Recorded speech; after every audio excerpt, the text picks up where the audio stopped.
Have you ever wondered what happens when a continent splits its spiritual identity right down the middle? Well, buckle up because today on AP History Help, we're plunging into Unit 2 of AP European History, the Age of Reformation, 1450 to 1648. And I'm your host, Wendy, and trust me, upheaval doesn't even begin to cover this era. This isn't just about old church arguments. It is about power, rebellion, and what happens when people decide to rethink everything. Hello, students. Welcome back to the AP History Help podcast.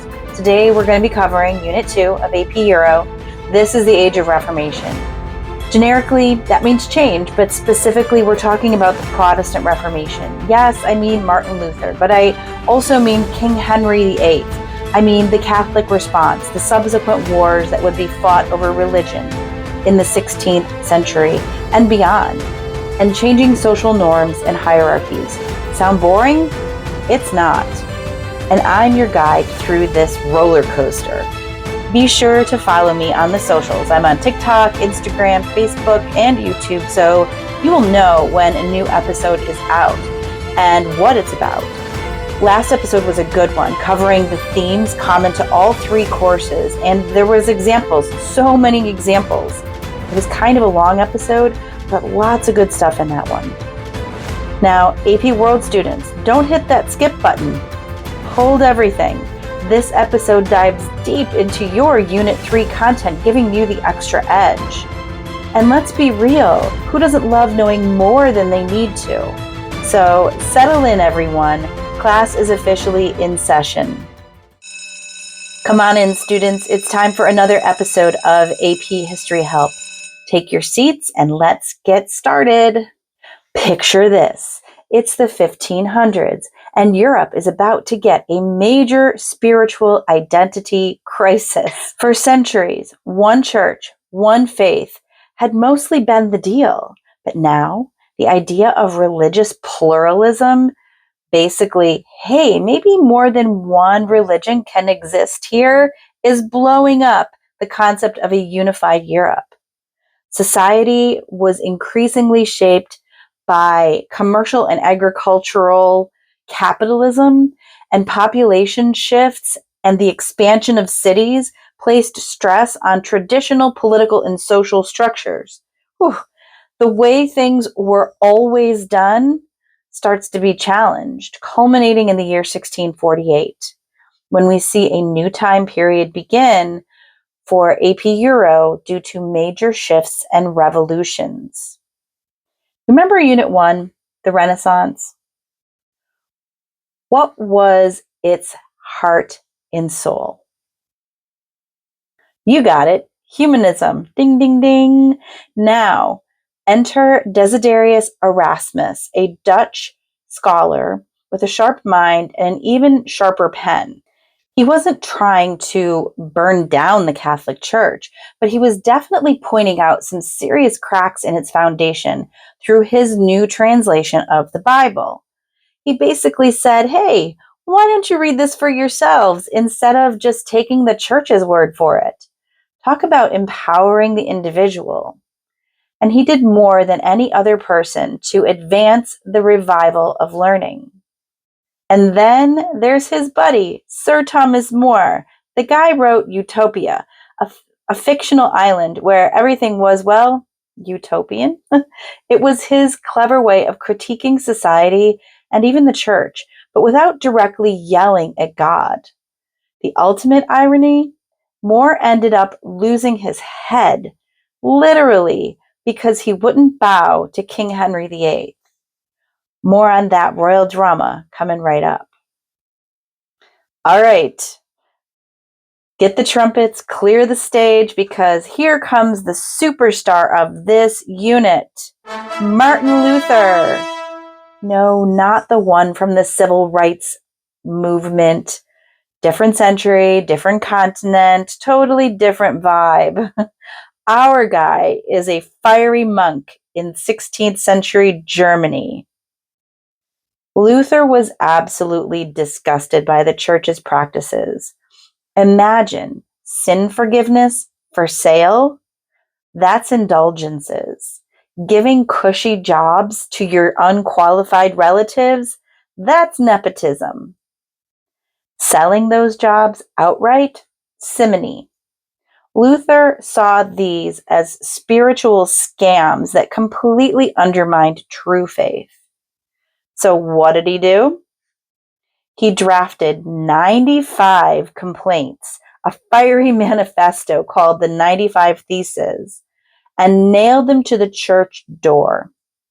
And thanks to that brand new game-changing invention, the printing press, those complaints went viral faster than a cat video. Suddenly, everyone was talking about Luther, and the Pope was not amused. Long story short, the church holds a meeting that results in Luther being named a heretic and an outlaw. Now, it's key to remember that Luther never set out to break the church.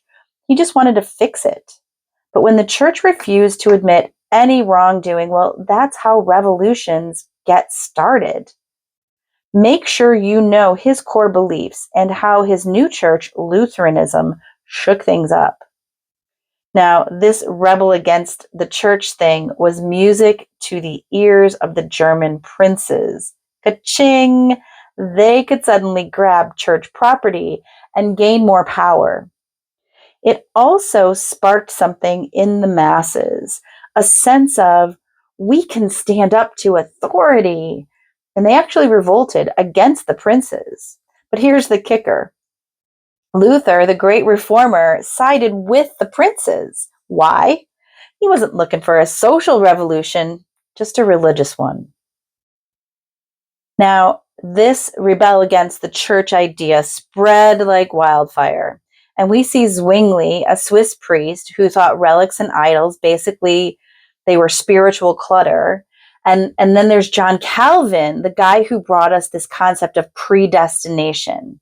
Imagine believing that God has already decided your spiritual fate before you even tied your first shoe. Talk about pressure.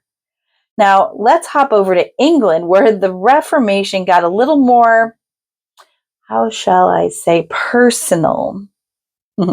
Imagine King Henry VIII not happy with his wife, Catherine of Aragon, who happened to be the daughter of the King and Queen of Spain. Now, Henry, he wants a divorce, a new queen, a male heir, stat, let's go. So the Pope says, nope.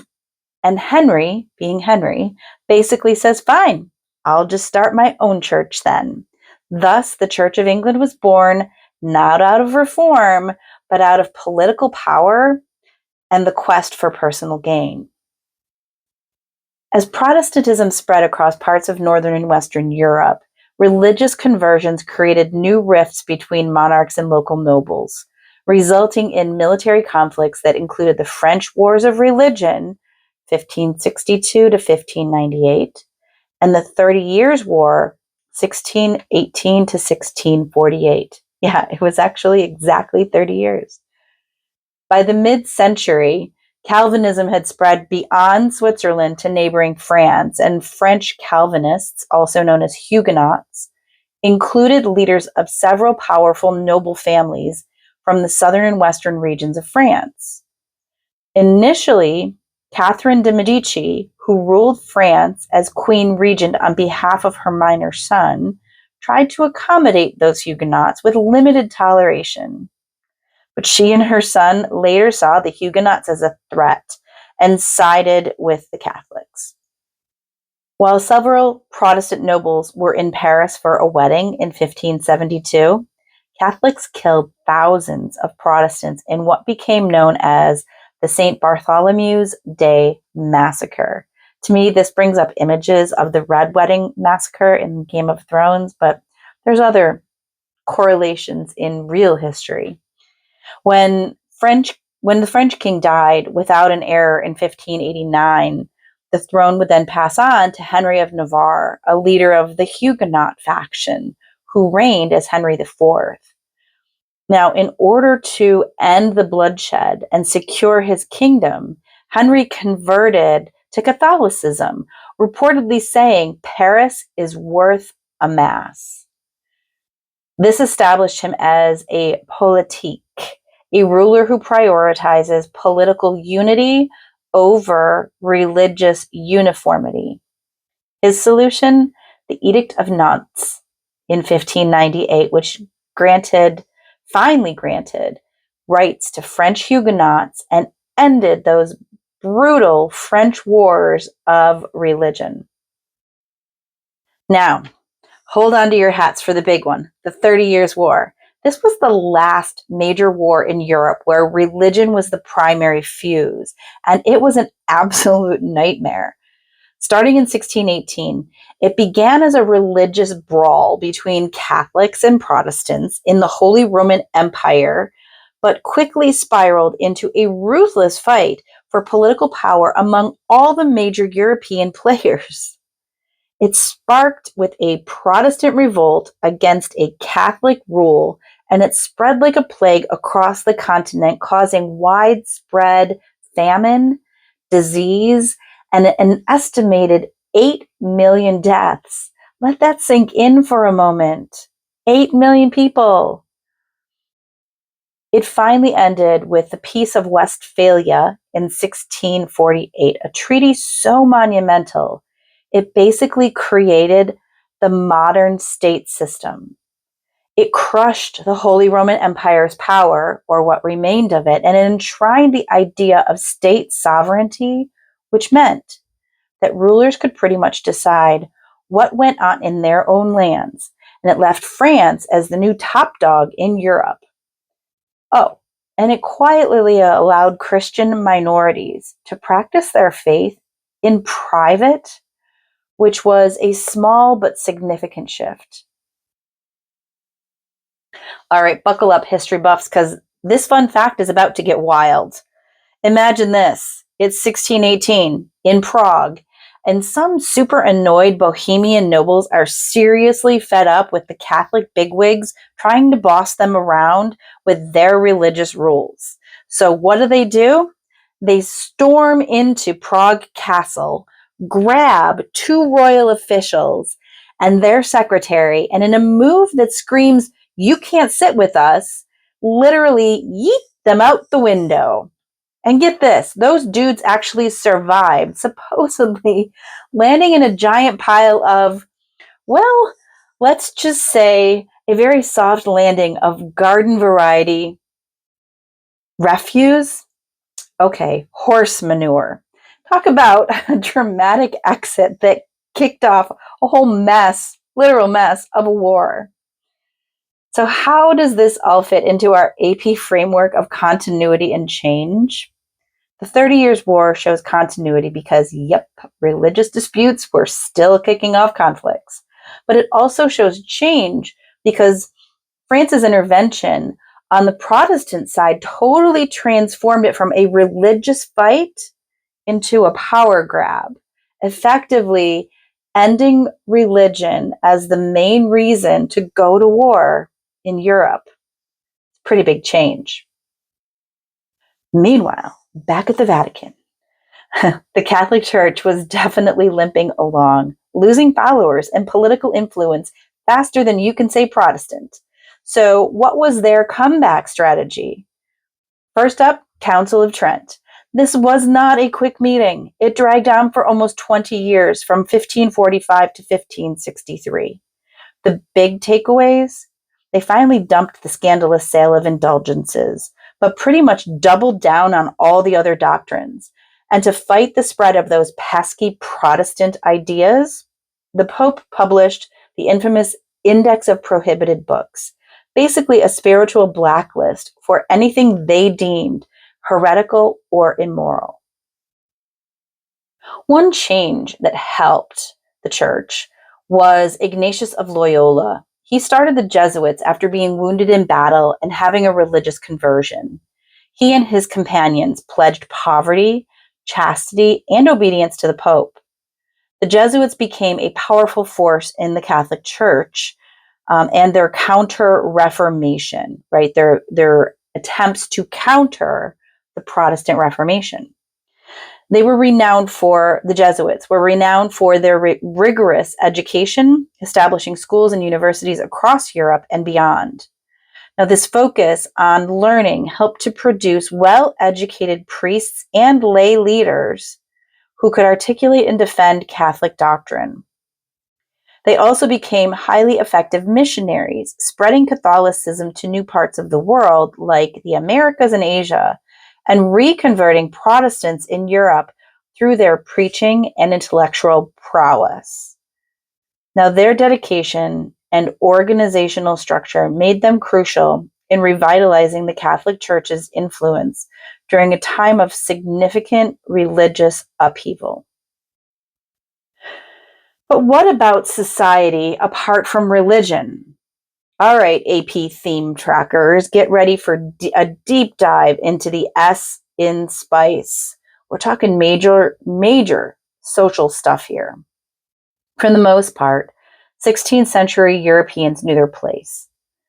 Society was a rigid pyramid based on class, religion, and gender, and traditionally monarchs and nobility were at the top, their status set by birth and by land. But here's the game changer: the rise of the merchant elite. These guys were getting seriously wealthy, and suddenly you could move up the social ladder without owning vast estates. That was a huge deal. And land had always been the ultimate status symbol. Even with this shift, land still packed a punch. Take the English Parliament. The House of Lords was for the landed gentry, while the House of Commons was for everyone else, even the super rich merchants. So the prestige of land was waning, but it still held immense power. And speaking of social standing, what you believed could literally make or break you. Despite some surprisingly tolerant places like Amsterdam and treaties like the Peace of Augsburg, which let princes decide their subjects' religion, religious persecution was still very much a brutal reality across Europe. And finally, a person's place in the social hierarchy was also affected by their gender. Get ready for a harsh truth. 16th century Europe was overwhelmingly patriarchal. No surprise. Shouldn't be a surprise. Translation: male dominated. Men had the lion's share of rights, respect, and opportunities, while women were largely expected to submit to their fathers and their husbands. Their earnings belonged to the men in their lives. However, with the ideas of the Renaissance and Reformation spreading quickly, questions of women's proper role in society came under scrutiny. In France, people began to debate what was known as the woman question. On one side of the debate, people argued that patriarchy was justified because women by nature were inferior to men, and they had philosophy and the Bible on their side. However, with all the new ideas from the Renaissance and the Reformation swirling around, people started asking what became known as the woman question. On one side, you had those arguing that patriarchy was just natural. Women were inferior, and they had philosophy and the Bible to prove it. But then came the pragmatists who said, hold up, the only reason women seem less capable is because you've robbed them of every chance to improve themselves.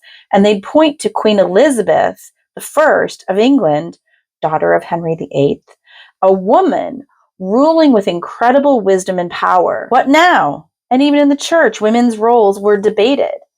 While they couldn't be priests, Catholic women could become nuns, join convents, and this offered a unique space where they could use their artistic, medical, or leadership talents within a supportive community of women, a rare opportunity for influence outside the home. So with so many people flocking to cities and the church's authority being challenged, guess who had to step up to regulate public morals? City governments. Before, the church handled this, But now the state was creating laws to keep everyone in line. And if you broke these laws, prepare for some seriously public shaming. You might find yourself in the stocks, trapped in a public square where folks hurled rotten food and insults at you. Or maybe a charivari, a loud, raucous parade designed to publicly shame you. Talk about social media before social media. But hey, it wasn't all stocks and shame. A new culture of leisure was also on the rise. With shifts in work, people had more free time. How did they fill it? Think blood sports like boxing and jousting. Yes, seriously, jousting. It wasn't just for knights anymore. Now, even with the spread of Renaissance ideals like humanism and the challenge to church authority in the Protestant Reformation, folk ideas continued to persist. And this was especially true in the witchcraft trials of the 16th and 17th centuries. Now, even with all these enlightened ideas spreading, old folks' beliefs died hard. And nowhere is that clearer than in the terrifying witchcraft trials of the 16th and 17th centuries. For all their bitter disagreements, Protestants and Catholics had one thing in common. They both saw witchcraft as undeniable proof of a pact with the devil, something to be ruthlessly feared and extinguished. Many believed that sickness or natural disasters were the work of witches doing the devil's bidding. And during this period, we see a horrific surge of witch trials and executions, with Catholics and Protestants literally fighting to the death for influence. Witches became a convenient scapegoat, believed to be in league with evil to overthrow Christianity. By some estimates, 40 to 60,000 people were executed for witchcraft, and the overwhelming majority of them were women. A chilling reminder of the era's fear and superstition. And finally, let's appreciate the art. This era saw the rise of mannerism, a wild, expressive style that bridged the Renaissance's idealized beauty with the drama of the coming Baroque era.